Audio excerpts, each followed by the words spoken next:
All right, in this video, I'm going to show you how to build your own hinge template out of some pretty simple material. And first off, I just want to explain why you would ever do this. They do make hinge templates, various companies like Porter Cable and Bosch and Templico make hinge templates that are adjustable. You can work for just about any situation. Now, I prefer to make my own, and the reason is, in all of those templates that I'd mentioned, you know, there is a margin of error in which the adjustable parts can come loose and kind of come out of place as you're using it, and that's very, you know, it's very frustrating when they do this. When you make your own template, there's no risk of that, you know, and it's a pretty simple build, but there are some critical things that you have to consider. So the very first thing that you have to know is what kind of hinge template bit are you using. So the one I'm using right here has a ball bearing on it, and this is set 1/16 behind your cutter. So you need to know that when you go to make your template, this has to be 1/16 bigger. If you could see that, I wanted 1.5 inches, depending on, there we go. And you see I'm sitting at 1 9/16 inches. And the reason is for that bit that I just showed you, you know, I want to cut out 1.5 inches. So I need to make that 1 9/16 inches. What it is, I have a piece glued onto the back, and this sets your depth. I'll show you how I go about just putting this on a door jamb. I'll put my template all the way to the top. Okay, it's touching the top, and I'll just clamp that in place, and then that will align all of my mortises for the hinges. So you need to factor in, you know, that depth. How deep do you want your hinges? And I got this written on the front. This is for a 7/0 door that is 1.75 inches thick. Okay, and the 7-11, what that's referring to is the layout of your hinges. And like I said, the adjustable models, you can adjust it to any layout. And when I say 7-11, what that's referring to is the bottom hinge is 11 inches off the ground, and the top hinge is 7 inches away from the top, you know, to where that first hinge starts. Now, the critical thing in making your own hinge template is perfect symmetry. You see, so your top and bottom hinge are easy enough to lay out. The trick is the center hinge, and the center hinge has to be identical. So I'm going to pull from that top hinge cut out, and I'm sitting right at, say, 26 and 13/16, right around there. I'm gonna pull from the bottom, and I need to be sitting at exactly where I am sitting at, 26 and 13/16. So they are identical. And the reason is you're gonna use the same template on the jamb as you do on the door. So when I go to flip this on the door, I'm gonna flip it upside down. And you know, the reason being is you can't hold it in the same position on the door, otherwise you're going to have it hinged on the wrong side. So it works the same. This distance has to be the same as well, you know, from here to here, and on the top from here to here, you know. And again, this is for a 7-11 layout. Sometimes you'll have a 5-10. It all depends on what you're trying to match or what your hinge layout is going to be. So this particular hinge layout template is only going to work for this particular door, not this door. I have about 60 doors that are identical, and that's why I built the one jig. Now, I wouldn't do this for every door in a building. I built this because almost all of my doors in this building are exactly the same. So one template does it all. It does it for the doors and it does it for the jamb. Now, critical, you want to get flat, smooth, straight material. A lot of times I do make this out of plywood.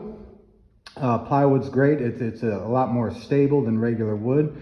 This is actually an MDF, which is pre-primed with on all sides. And I went and searched through to make sure I had a nice straight piece, because you don't want to use a template that's crooked. You know, obviously, whatever your jig is, whatever your template is, that's what is going to end up on every door jamb that you do. So, you know, I go through and I just mortise out for the hinges on every door jamb that I have here. And I'm building my own door jambs because, you know, typically, you know, in a house, you'll have a pre-hung door. It already has this done. When you're doing restoration, or if you have an older house and you're trying to match something that's existing, well, then you need to be able to make your own door jamb or pay top dollar for somebody to do it for you. So I'm showing you in this video how you can do this yourself.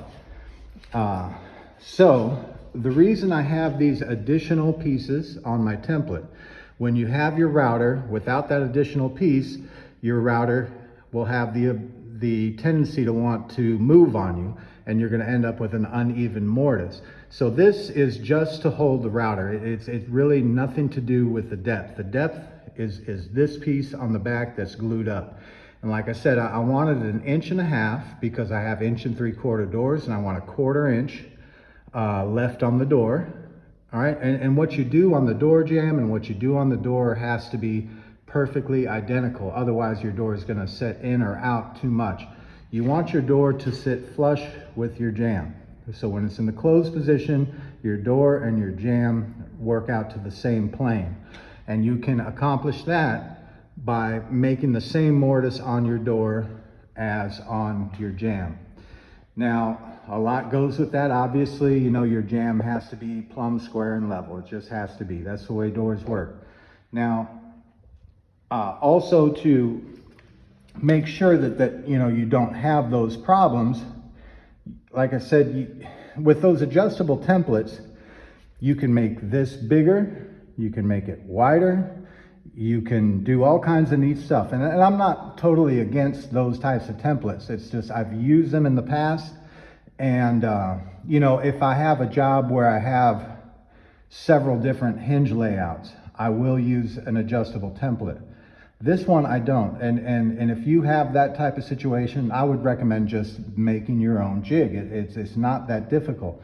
As far as your dimensions this way, what I'm going with here is a 3 3/4. That's plenty of room for your router to ride on. Now, you might have situations where you already have a door stop. I don't have that. So this is a flat jamb right now. I'm going to add the door stop later. If you have a door stop that's existing, you're going to need to make a notch on this section to sit over the top of that door jamb, or the door stop, which is typically 1/2 inch thick.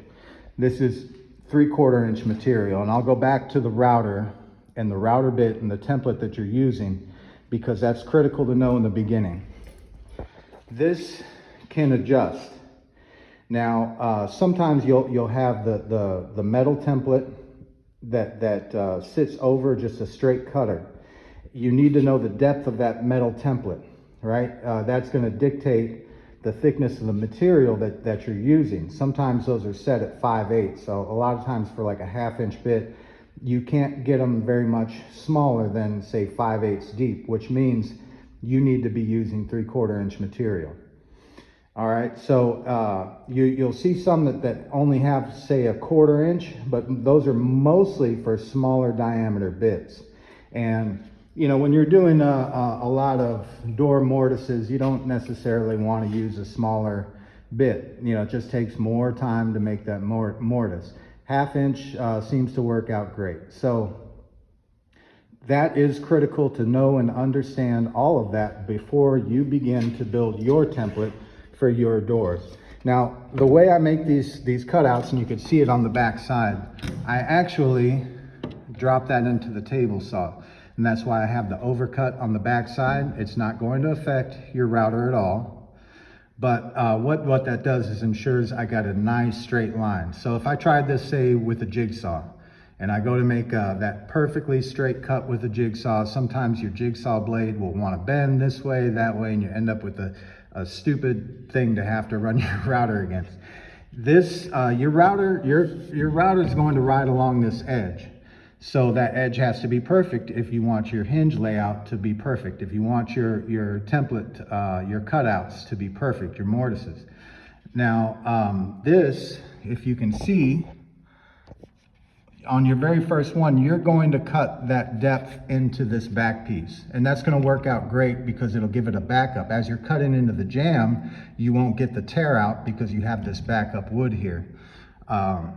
So don't worry about that. You're going to do that on your first one. No big deal. No big deal at all. And you need to know that the size of your hinge. These are 4x4 hinges. So they're 4 inches. So knowing that you have a 1/16 of an inch, what do you need to make that? Not 4 1/16, 4 1/8, because it does it on both sides, right? So that needs to be a 4 1/8 inch hole. And that will ensure that you end up with a 4-inch mortise that your hinge is going to sit nice and tight in. Now you're going to have to come back and square the edges if you have square hinges like I do. I recommend a corner chisel for that. It will make your life a lot easier. You can do it with a regular chisel though if you don't have a corner chisel. And that's about all there is to it. When you go to do this, you know, draw it all out first. Check your measurements with the pencil before you ever make a cut, so that, you know, when you do begin to make all of your cuts, you'll know in advance that it's going to work as long as you can cut on that line. So this is not a terribly complex thing to try to cut, but accuracy is critically important.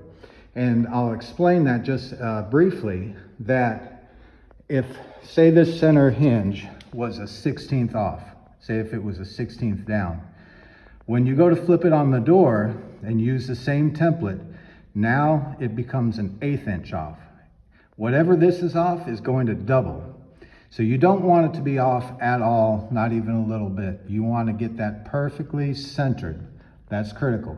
And as long as you can do that, this doesn't take very long, obviously, to make, you know, but once you do make it, you know, this template will last you the whole job. And you can, you know, if you do doors on a regular basis, you know, you keep a few of these that you could reuse on other jobs if you have standard hinge layouts that you run into on a regular basis. So that is, in a nutshell, how you can make your own hinge layout template and save a ton of money and become, you know, very efficient. Like I say, I don't have to check this like I would on a pre-made template that has adjustable parts. When those adjustable parts come out of alignment, they don't, you know, notify you that they're out of alignment. Sometimes it's very subtle, and like I said, if it's just a 1/16 of an inch, you're not going to notice that until you go to set your door and you realize, oh no, my center hinge is now an 1/8 inch off. That's a terrible, frustrating place to be in. I don't prefer it, and that's why I make my own whenever I can. Now, you might not have that same experience, you know, you might really think highly of your pre-made template, and if it works for you, hey, more power to you, keep using it, you know. But if you don't want to buy a template, or if you've experienced these frustrations with the pre-made templates, this is a very simple build. It's a very simple build that will save you a lot of headaches in the long run. So that's just one more part of this many-faceted thing that we call finished carpentry, and if you have any questions concerning that or any in-depth things that I have not covered, please feel free to let me know. I'll do my best to get back with you. Thank you very much and have a great day.